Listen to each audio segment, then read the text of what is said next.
Louise Bedford here. I'm your host for the Talking Trading podcast. This is how traders excel. Now, I want to kick off with a little story. When I was studying at uni, we had a psychology professor, and he was one of those people that walked backwards and forwards across the stage as he was lecturing. And we had learned about reinforcing behavior. So what we decided to do as a psychology class is to train this professor. Every time he walked over to the left, everybody just looked distracted and bored and I can't be bothered with this. And every time he walked over to the right, we all leant forward and took notes and smiled and gave him a lot of positive reinforcement. Now, it only took 3 weeks and this poor man directed the entirety of his lectures from that favourable side of the stage. Every time he moved slightly, we would all frown and look distracted. Every time he stayed still in the one spot, we gave him lots of positive reinforcement. Now, it was amusing because I love that sort of thing. He was not aware what we were doing. They were subtle cues, but enough for his subconscious to pick up. And sometimes those subtle things that we do can make the biggest difference to our lives.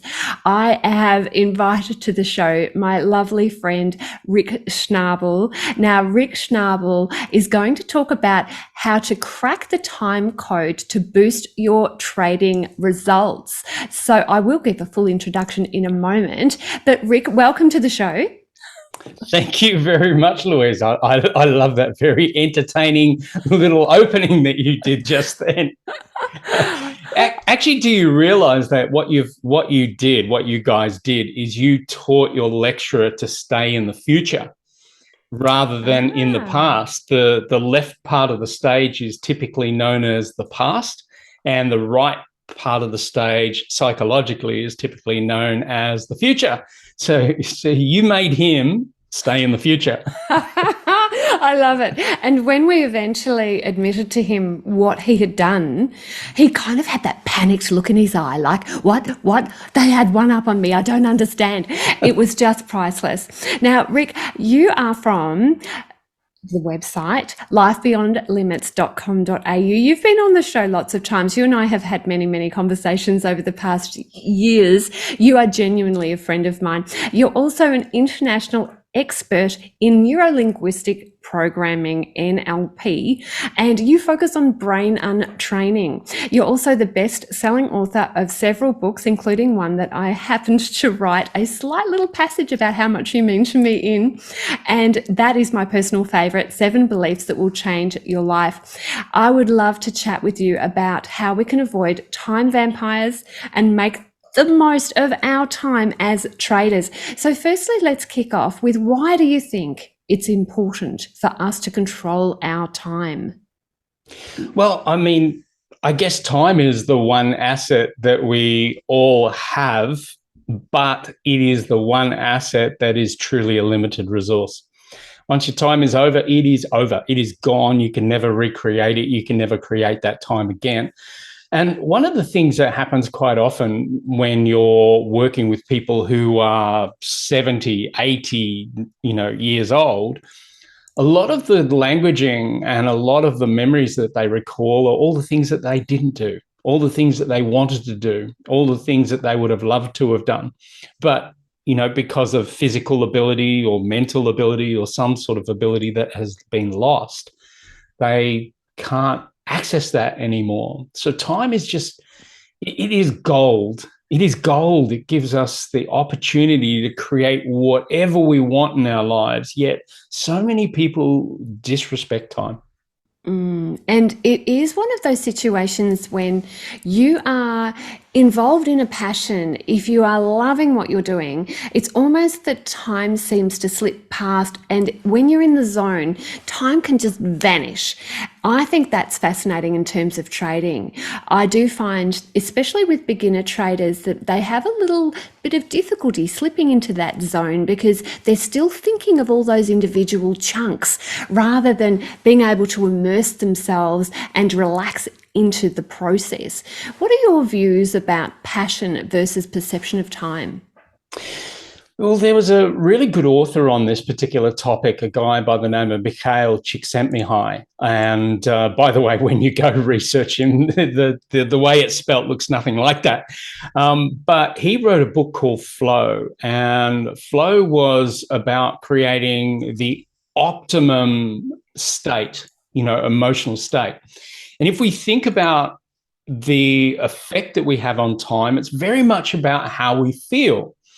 Like if you can recall times that weren't so good, time seems to take forever. It's that law of relativity that Einstein so eloquently spoke about, sitting on a park bench against, a pretty girl for an hour feels like a minute, but yet sitting on a hot stove for a minute feels like an hour. It was that little piece that I thought Einstein really did create the context of relativity there.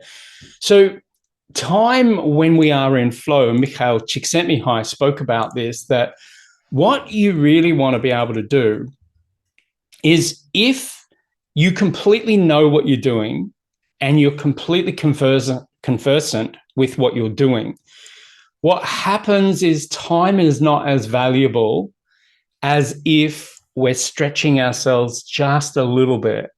And when we stretch ourselves just a little bit, we almost feel this opportunity of growth. Our mind is growing, our soul is growing, our mission is growing. And that is the optimum space of what he called flow. So when you love what you do and you're not so stressed or concerned about it, you just let yourself flow. Then what happens as a result, time becomes enjoyable, time becomes valuable, memorable, and also we can do the greatest things in those moments. So we've got to be a little bit scared, but we've got to be a lot passionate.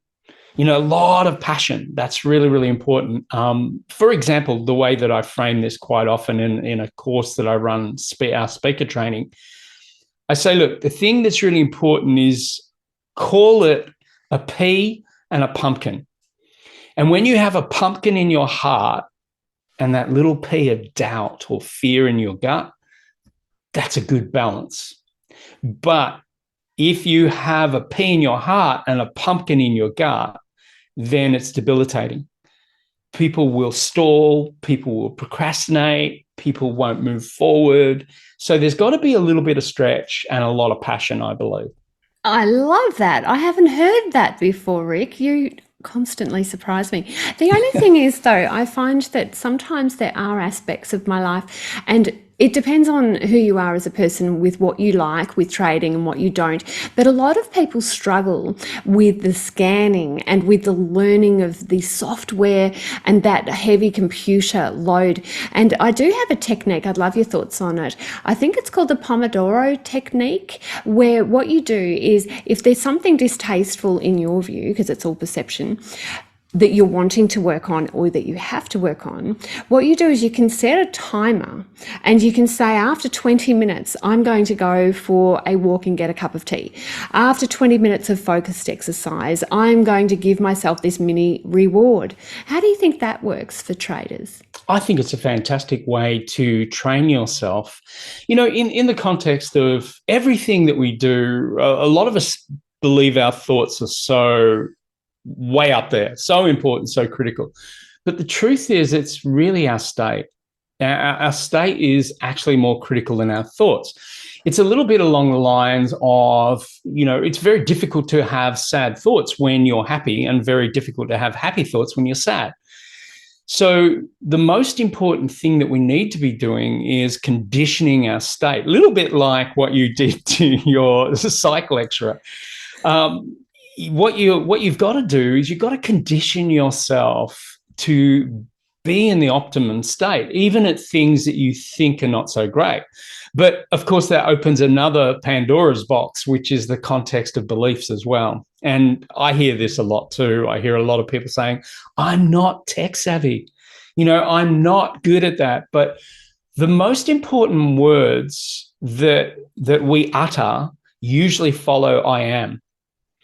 And if we say, I am not good at that, I am not a techie, I am not good at computers, then what we're doing is we're reinforcing a negative conditioning in our body to the degree that every time we get up and we get in front of a computer, our energy is going to go down. So what I suggest is build a state of curiosity. And the Pomodoro effect, I think, is really valuable in that if you continually condition yourself to even do the hard things, to even do the tough things, and get yourself, I prefer to get myself in a state of curiosity. Like, you've studied psychology, you know what a rabbit hole that is.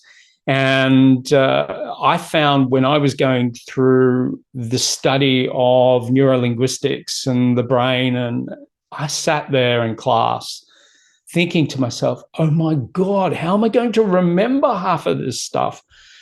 And I thought in a moment, I got a brainwave, I guess, or an inspiration where I thought, get curious, get yourself in a state of curiosity and put some motivation in there as well. And so for me personally, around that time when I was going through that study, I had a great reason to be motivated. And that was that I knew I had a poverty mindset. I knew that much of my income was related to that poverty mindset. Much of my behaviors were related to that poverty mindset. So what I decided to do was get curious. And I thought, I am going to discover what is this poverty mindset, and I'm going to get rid of it. And as a result of that, my whole world is going to change. So as a result of that, I became the best student in the class. I was the most attentive. I sat at the front. I took notes. I participated. I applied. I studied. I continually worked. And then I got the result. My financial world completely changed. It became my story. It became one of my biggest mountains that I've climbed thus far. And so it was that state of curiosity that really led to that opportunity. And I know a lot of us, like if we look at where is our life right now, we know it's all the avoidances is typically the reason that our life is like it is right now. It's because of all the things we're not doing. And the only way that we can actually get to a point to do that new thing or achieve that new thing, we have to do the stuff that we haven't done before. And we've got to stop the I am stories. I'm loving that. I actually had a situation where I noticed this in myself in terms of tech. And one of the things that I did was to try, and I know I learn better if it's fun, you see, that's how I learn. So I added a little bit of fun to it. And I said to myself that once a week, I'm going to learn something new that is tech oriented. So right now, you are looking at somebody who can now change the clocks after it's daylight savings time. I can get my oven to turn on at 4 o'clock. Oh my goodness. So sometimes these mini steps can really help to provide confidence for some of the larger steps. Because I don't know about you, but it just seems like there are so many distractions. It's like you say to yourself, I want to be a trader. This is what I'm going to do for my future. And then it's like the hornets buzz around your head and you're slapping them away, trying to work out, how do I get back to my goal? What do you do with those time vampires out there, the people who take your time, and also the distractions that might be internally led? I wrote a little piece recently. In fact, it was a video that I put on our YouTube channel, but I was asking myself the question, how do you get rid of all of those distractions? And how do you get incredibly focused in moving yourself forward into your goals? And that was the question I asked myself. And I thought, based on everything that I've learned over these years, what is something simple that people can do? And before we go to sleep, our brain moves, it has to move from beta level consciousness or even gamma, down to beta, down to alpha, and alpha, we're at a point where we're very relaxed. And then we move down to theta and then delta. Now, when we hit theta, of course, it's REM, rapid eye movement, we're asleep, but in a little bit of a lucid states type sleep. And then we go into a very deep sleep. Now, before we get there, our brain can be configured. Like, in other words, we can start to put into our brain the sorts of ideas, concepts, future visions that are going to be useful. So one little practice that I often will do is before I go to sleep, I just feel myself get to alpha, and we've all got to get there in order to sleep. So I just get an image, something that I really want for either tomorrow or in the coming weeks, or ultimately at the end of the year, or a goal, a major goal. And so I see it very clearly and vividly in my mind. So I see a picture of it. I'll sometimes hover above it. I'll sometimes interact as if I'm within it. And I take these different alternate perspectives on it. So I can be in it, above it, around it, and understand it quite intimately. So it's a little bit like how you would see your own home. Now, to give you a recent example of how powerful this can be, and I'm starting to move into the land of metaphysics now. I did this with a house, and we're currently looking for a property, some more land and a bigger land, and to create a sustainable property. And I looked at it, and I looked at this house, and had a big red roof, and it had a big shed not too far away from it. It had quite a bit of land around it. And I looked at the lawn and I thought, it's pretty dry. It's not super green. It's pretty dry. And then I thought, make it green. And I thought, no, don't make it green, because right now it's not super green. It is really hot. And so if I want to manifest this thing, I want it to be real. So, it won't be super green. It will be in spring, summer, but not right now. Sorry, not in summer. But I looked at this image, and then I went to sleep. In the morning, my wife was on her little iPad, and she said to me, oh, have a look at this property. And she showed me this property, and it was exactly the property that I had been looking at the night before. And yesterday, in fact, I went there and visited it and had a look at it, but it is magical, and it is amazing what we can actually do when we have the sort of pictures that we really want in our reality. The reason a lot of people get distracted is because they don't have pictures. They don't have values. They don't have a vision of really where they want to go that's fully believable. So what happens as a result is, I think a lot of people drive their lives like bumper cars, dodgem cars. They hit something and say, oh, I don't like that, I won't do that again. Hit something else. Oh, I don't like that, I won't do that again. Hit something else and go, oh, that was terrible, I won't do that again. And by the time they hit their 50s, 60s, and 70s, there's so much they don't do. Rather than designing ideally what you really want in your life. Like, what do you want to do? If you really want to trade and you want to be amazing at it, and you've got to have it's not just the money, it's not just your assets, it's not just your net worth. It's, why do you want those things? And so that is now not so much engaging our head brain, but our heart brain. Our heart brain is so critical. Our heart brain is our value system. It tells us, where do you want to go? Our head brain says, okay, I know where you want to go. Now I'm going to work it out. Our gut brain says, I'm on board.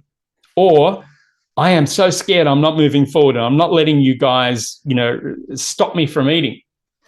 So I think creating a picture of what you really want in your life is so important. And not just one picture, but pictures.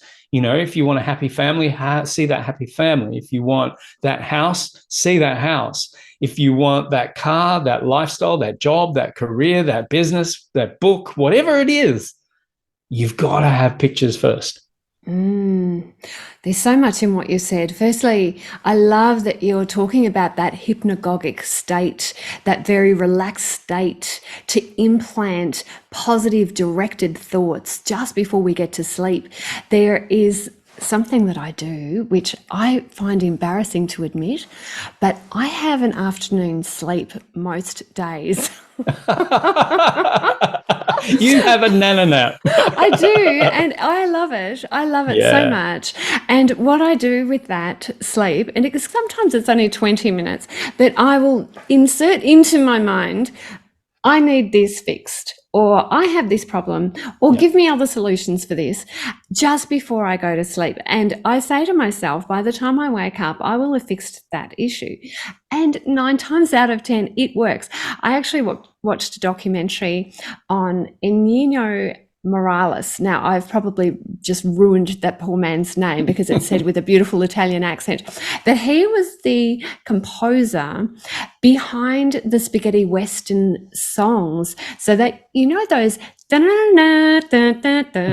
those type of songs. Yes, I do. He did over 500 movies with him being the one writing the music, which is staggering. Now, what he used to do, which actually alleviated me with my guilt about the nana nap, is if he was having trouble having a breakthrough, because that is a prodigious amount of work, he would say, everybody, I'm off. I'm going for a 20-minute sleep.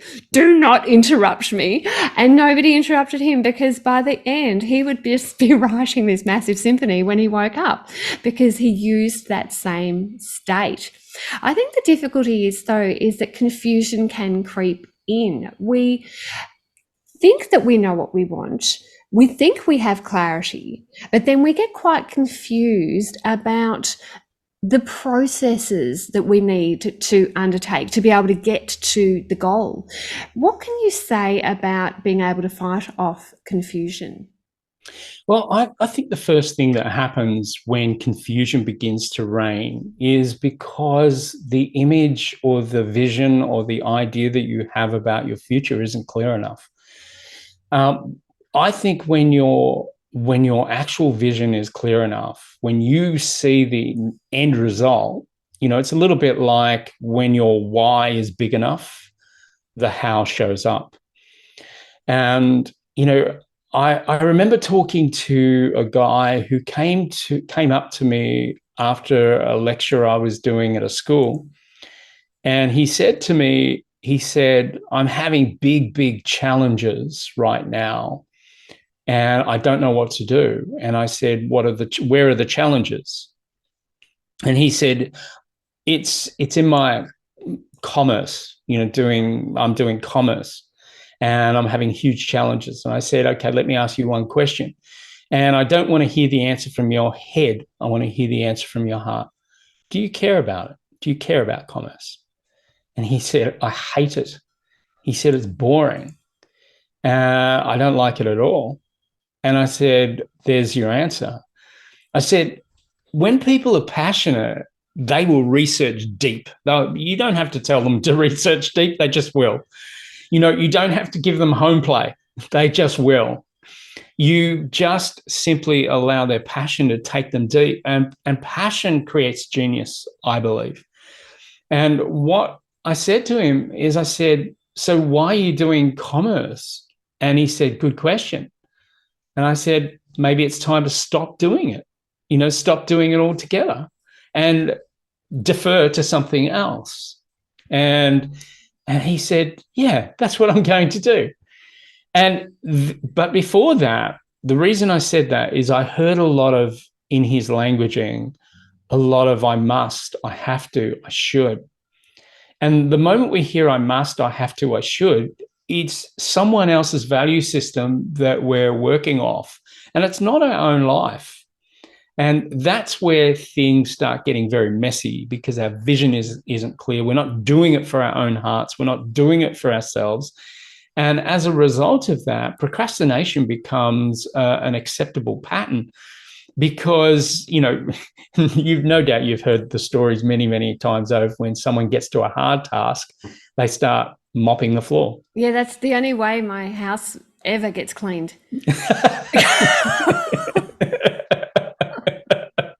And yeah, that could be the thing. It's all of a sudden, oh, this is too hard. Let's go do something I know and something that's easy. I'll mop the floor. And, that happens so often. I have a client at the moment who is procrastinating. And I said to him, what do you do and when do you do it? And he said, when I get to, a job or a function that I find a bit challenging or a little bit hard, or I don't know the answers, I start, and he termed this doom scrolling. He said, I start doom scrolling.